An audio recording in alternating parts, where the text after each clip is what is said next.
Marquemos un norte. Periodismo alternativo. Movimiento originario por la vida, el planeta y los derechos humanos. Nuestro norte es el sur. Conduce Ricardo Silva. Derechos humanos. La defensa de la integridad, de la vida misma. Matan el pensamiento, tapan a la alborada, pisan el pensamiento, escupen a la palabra, hablan de libertad cuando en verdad solo hay tolerancia. Trafican con la mentira, su mercancía es la democracia. Este mismo 11 de abril, 19 horas, estuvimos en la Embajada de Venezuela, donde se habló de la actuación de los medios de comunicación en este golpe de Estado en el año 2002. Pasaron 10 años ya y la situación periodística no ha variado en el mundo. En aquella época los medios uruguayos mintieron descaradamente, como lo hizo los medios en Venezuela, siendo partícipe de ese golpe de Estado. En Uruguay hubo dos excepciones de los medios de prensa que trataron de informar y lo lograron, lo que estaba ocurriendo realmente en Venezuela, sin repetir cadenas que están al servicio del imperio y de la mentira y de la muerte. Les hablo de Gabriel Mazarovich, en aquel momento en AM Libre y La República, y Samuel Blixen de Brecha. Fueron los invitados por esta razón, por informar, no desinformar ni deformar como otros medios mandaderos del sistema imperante. Escuchemos su participación y algo que no le podemos ofrecer, la muestra fotográfica excelente que compartimos ahí en las entradas de la Ciudad Vieja, ahí en la Embajada de la República Bolivariana de Venezuela. Matan el pensamiento, tapan a la alborada, pisan el pensamiento, escupen a la palabra. Bueno, muy buenas noches a todas y a todos. Siempre es motivo de alegría y de orgullo estar aquí en la Embajada de Venezuela con los compañeros de la República Bolivariana de Venezuela. Y en este caso además es doble motivo de alegría porque comparto el panel con Samuel, que es para mí un referente profesional y personal desde hace muchísimos años y al que quiero mucho y con el que venimos combatiendo juntos por estas cosas hace mucho tiempo. En mi caso yo voy a hacer brevemente una narración de lo que vivimos en el 2002 en Venezuela y aquí, los periodistas uruguayos y el pueblo uruguayo que desplegó su solidaridad, y cómo lo vivimos desde un medio uruguayo y con otros medios latinoamericanos que intentamos, con mucha modestia de posibilidades, romper el cerco de mentira que sobre Venezuela se había armado en el 2002 por el oligopolio mediático que tiene expresiones nacionales, pero que es una realidad continental sin ningún lugar a dudas y que se jugó entero a favor del golpe. El ascenso del proceso revolucionario bolivariano y la llegada de Hugo Chávez al gobierno en Venezuela marcó el comienzo del fin de una de las épocas más negras políticamente en América Latina. Obviamente, hubo otras más negras, como la represión, el control y todo lo que nosotros sufrimos. Pero fue la ola neoliberal que arrasó por nuestro continente, que devastó nuestro continente. Y que en el terreno de las ideas, y en particular de los medios de comunicación, como grandes constructores de ideas y de imaginario social, tuvo consecuencias que hasta hoy pagamos, que hoy explican muchas de las cosas que nos están pasando, e implicó un retroceso ideológico en el entramado social de nuestras sociedades de una magnitud que yo estoy convencido que aún hoy no hemos logrado valorar ciertamente. Siempre cito, aunque es una europea, no una latinoamericana, una frase de la socióloga francesa Viviane Forrester, que dijo que esa época, el retroceso ideológico de nuestras sociedades y de cada uno de nosotros, impuesto por el pensamiento único neoliberal, la práctica social y política neoliberal, fue de tal magnitud que antes los trabajadores que luchaban por el fin de la explotación pasaron a luchar por el derecho a ser explotados. Y efectivamente, es de esa magnitud y de ese calado la derrota que veníamos sufriendo y el quiebre que significó la llegada de Hugo Chávez al gobierno en Venezuela. A partir de allí vino lo que todos sabemos que vino, la realidad compleja que estamos viviendo hoy, pero con tantas perspectivas y con tantas cosas para lograr. Pero había como una conciencia en ese marco, con un cierto consenso continental, de que prácticamente los golpes de Estado eran rémoras del pasado,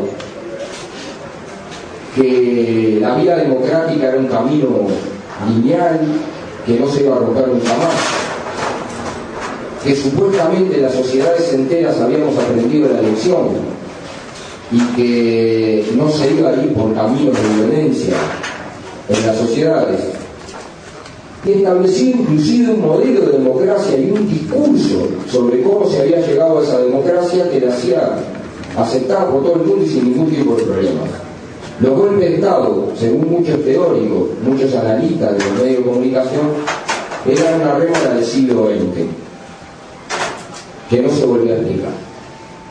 Lo que ocurrió en Venezuela nos vino a traer de la manera más dramática, concreta, la realidad de hasta dónde las clases dominantes que ven atacados sus privilegios o puestos en cuestión, su hegemonía incuestionable para ellos en la sociedad, siguen dispuestos a llegar y a romper cualquier límite para volver atrás los procesos de reforma democráticos, los procesos revolucionarios, los procesos de cambio progresista en las distintas sociedades.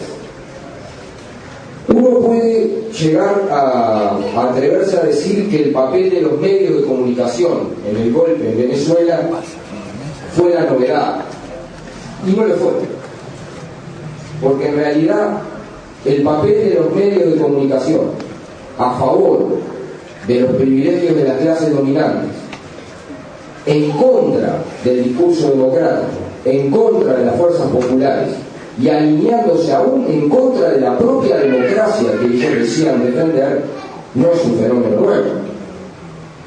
Baste recordar el papel del Mercurio en Chile, del País acá y de todos los canales de televisión aquí respaldando el golpe de Estado, el papel de Gente en Argentina y de otros muchos periodistas y diarios, etcétera, cuando vino el golpe de Estado, y en el silenciamiento de las consecuencias después. Es más, los estudiosos en la materia, hay varios libros sobre ello, hablan de que en realidad la primera experiencia continental del uso de los medios de comunicación masiva para vaciar una democracia y auspiciar, en aquel caso, una invasión, un golpe de Estado, se dio en 1954 en la Guatemala de Arbenz, con la experiencia dirigida directamente por la CIA, que además de dar las noticias escritas para que las reprodujeran los diarios guatemaltecos y hicieron la campaña, la daban a través de las embajadas de Estados Unidos en todo el continente. Y está probado, en el caso de Uruguay, a partir de investigaciones históricas en los archivos de la policía y de documentos desclasificados del Departamento de Estado de Estados Unidos, de editoriales escritos por la Embajada de Estados Unidos apoyando el golpe en Guatemala, que eran reproducidos textuales en El País, en El Día, en otros diarios uruguayos de la época, en una operación de guerra psicológica sobre un gobierno democrático que fue destruido y luego abrió 36 años de masacre y de genocidio en Guatemala, que fue orquestado en primer lugar desde los medios de comunicación y en un experimento que luego volvieron a usar en Chile y que volvieron a usar en Venezuela. En este caso vale una primera conclusión. Aquí los medios del poder quedaron en una evidencia dramática. Se tuvieron que zafar absoluta y completamente de todas las formas que suelen guardar y demostraron que están muy lejos de ser un actor objetivo, un actor al margen de los conflictos sociales, como quiere plantearse, un cuarto poder que fiscaliza a los otros tres poderes, y fueron un actor fundamental del golpe de Estado. No solo noticiaron sobre el golpe, planificaron el golpe, lo armaron, lo prepararon, lo defendieron, inclusive intentaron ocultar la reacción popular contra el golpe. De hecho, la silenciaron absoluta y totalmente. Van a ver las tapas que hubo acá, por eso de Venezuela no voy a hablar de las tapas de Venezuela, me voy a referir acá, que hay muchos medios distinguidos que aún hoy no pidieron disculpas, nunca, públicamente, por haber apoyado el golpe de Estado en Uruguay, las desapariciones, las torturas, y por haber mentido durante 30 años de que no había desaparecido ni muertos en el Uruguay. Y ustedes dirán, bueno, son cosas del pasado. No, en el 2002 hicieron exactamente lo mismo. Acá hubo una polémica en el Uruguay y en el continente entero porque se negaban a calificar de golpe de Estado lo que ocurrió en Venezuela. Y nadie hablaba de golpe. Yo recuerdo, Samuel estaba y sigue en brecha, yo estaba en la República, fuimos los dos únicos medios uruguayos que titulamos golpe de Estado. Los demás no hablaron nunca de golpe de Estado. Algunos pudieron ocultarme y festejaron la caída de Chávez. Y otros llegaron a poner Chávez se fue del poder, como si Chávez hubiera decidido irse solo, caminando del Palacio de Miraflores, no hubiera sido cercado. Por cómo fue cercado, no hubiera sido sacado a punta de bayoneta, secuestrado y su pueblo reprimido en las calles por defender la democracia. Una vez más, los medios hicieron aparecer como defensores de la democracia a los golpistas y como subversivos a quienes defendían la democracia. Y ese fue el discurso sin fisuras. Yo recuerdo las tapas de esos días aquí, los editoriales de la prensa aquí, bueno, salvajes. Era como volver al 73 y que no hubiera cambiado nada. En ese marco, antes de entrar a la parte final de mi exposición, les quiero contar una anécdota, que es de cómo se construyó fuera de Venezuela y ayudando a Venezuela la red de solidaridad para darle voz a los compañeros venezolanos que estaban luchando. En el 2001 en Cuba, fuimos con Samuel, se hizo un congreso, el primero, y por desgracia el último, todavía no se ha hecho, no se ha vuelto a hacer, un congreso de periodistas de izquierda, convocado por Fidel.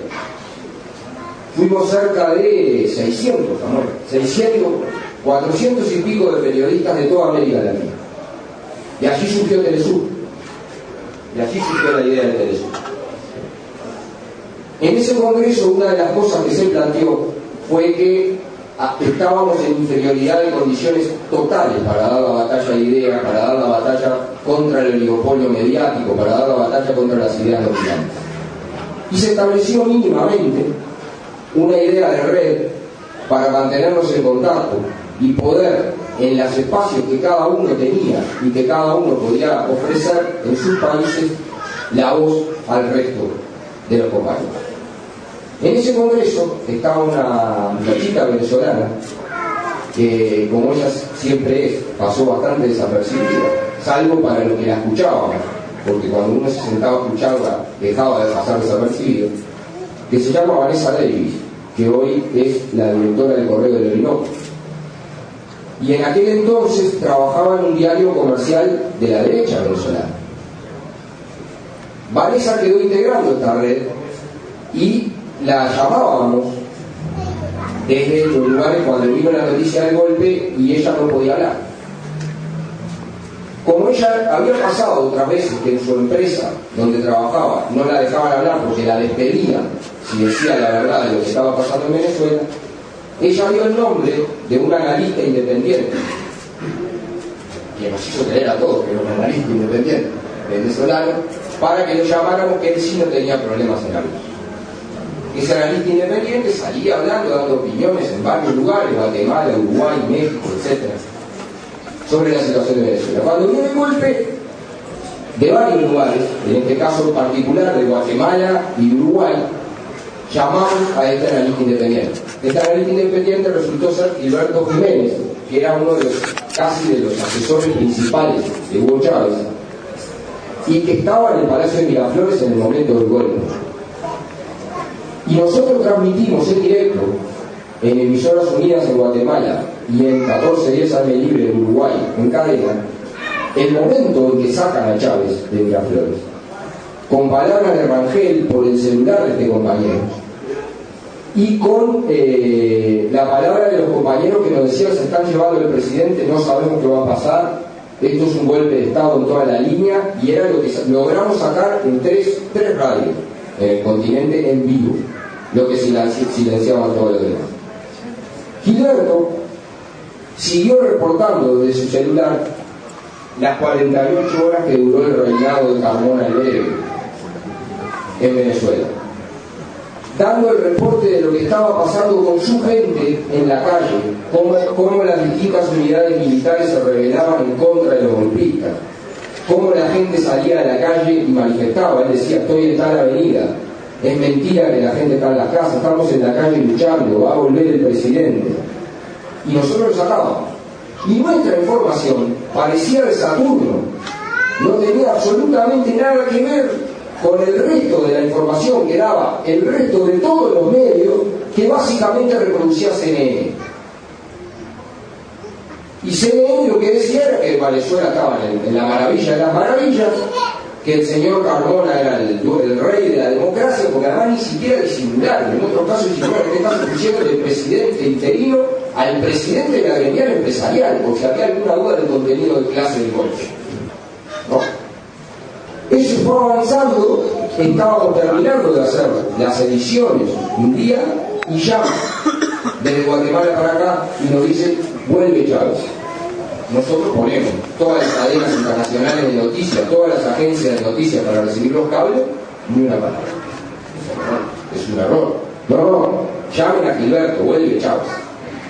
Llamamos a Gilberto Jiménez nuevamente en Miraflores, con el celular abierto, pasa el ruido del helicóptero en el que bajaba Chávez, y pasan los primeros momentos del discurso, del que habla Julio, de Chávez. Nosotros aquí en Uruguay nos tomamos la libertad, los trabajadores, de tomar la radio, tomamos la 1410 y transmitimos 12 horas ininterrumpidas hasta que duró el celular de Gilberto, y después le pedimos otro y llamamos al otro y seguimos transmitiendo en vivo durante toda la madrugada hasta las 8 de la mañana del día siguiente.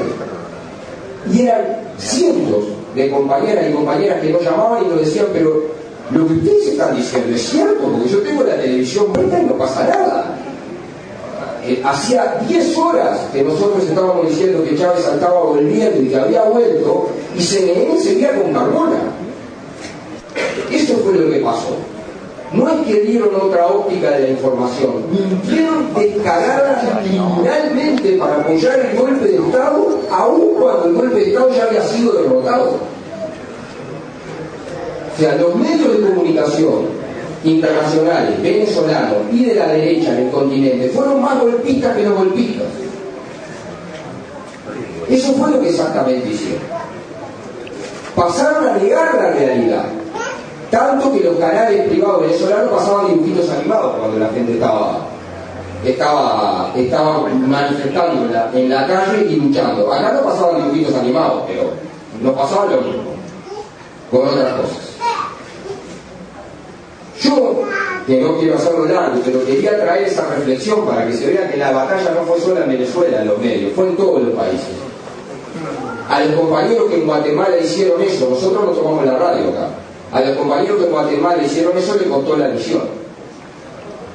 Los echaron de la radio, por decir la verdad, y no fue el único caso, en varios países más echaron a periodistas por decir en espacios comerciales la verdad, ni siquiera por decir una opinión que hubiera estado mal, por decir la verdad de lo que estaba pasando en Venezuela, fueron despedidos varios periodistas en el continente latinoamericano. Entonces eso nos trae, con esto termino para darle la palabra a Samuel, ¿a qué son los medios? ¿Qué papel están jugando? Galeano tiene una frase maravillosa cuando le dicen que los medios de comunicación son el cuarto poder. Él dice que en realidad son un poder de cuarto. Y tiene razón.